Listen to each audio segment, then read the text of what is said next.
Jæja, Kiddi, það hálfleikur og þinn nafni kom Valsmönnum yfir með, sínum hvað, 4. þristi, núna bara rétt í lokin og hvað Valur yfir, en hvernig að vera afi á svona leik með einn afastrákin í Val og hinn í Njarðvík, Elías Bjarki með Njarðvík?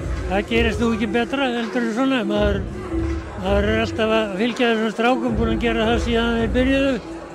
Þannig að þetta getur nú ekki verið meira spennandi og skemmtilegur en að sjá það tvo saman í sitt hvoru liðinu. En ekki dálítið skrítið að eins og ég segja, sjá nafnaðinn setja Þrist í lokin, það er 39-37 fyrir Val, hann setti Þrist alveg í lokin og kom Val yfir, búinn að skora 12 stig, hann er andstæðingur Njarðvíkur. Er þetta ekki dálítið skrítið?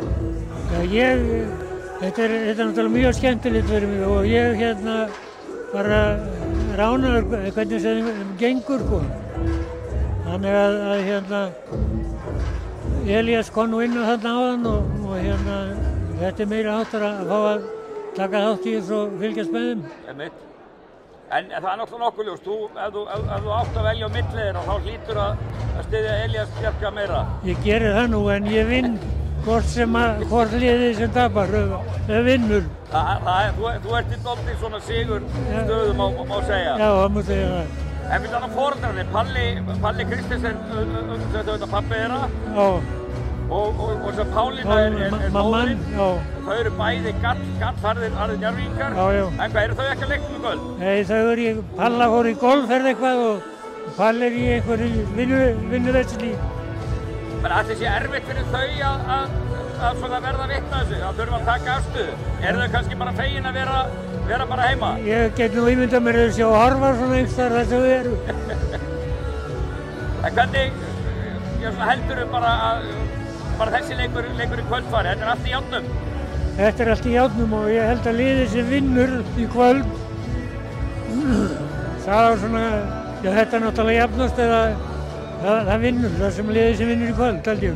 Já, þú heldur ef að Valur myndi ná að jafna þá ertu smeykur að þeir taki seríuna? Já, ég er smeykur það, en maður veit aldrei þessu, þetta er svona öðruvísi heldur en aðri leikir. Já, þetta er alltaf gríðalega jafnt. Gríðalega jafnt, já. Það ekkert upp á það. Þetta getur ekki verið jafnara. Nei, en bara úrslitakeppnin yfir höfuð, ertu ekki búin að fylgjast með á fullu? Jú, þetta er bara besti tíma ársins með það að gera. Já. Og hvaða lið heldur þú að sé svona líklegast til að verða Íslandsmeistari? Njarðvík. Njarðvík? Það er bara þannig? Já. En segðu mér annað, og þetta sonuðinn, Palli Kristins, hann átt spilaði marga leiki og við ætlum að taka viðtal við þennan eftir leik. Palli náttúrulega spilaði lengi með Njarðvík og líka með Grindavík. Já. Og þú ert náttúrulega ættaður Grímsey, er þetta ekki bara... Hvað, þetta er bara Grímseyjar genin? Já, ég myndi halda það. Það er ekkert annað? Nei, það er ekkert annað. Frábært, takk fyrir spjallið. Já, takk fyrir leiðis, takk.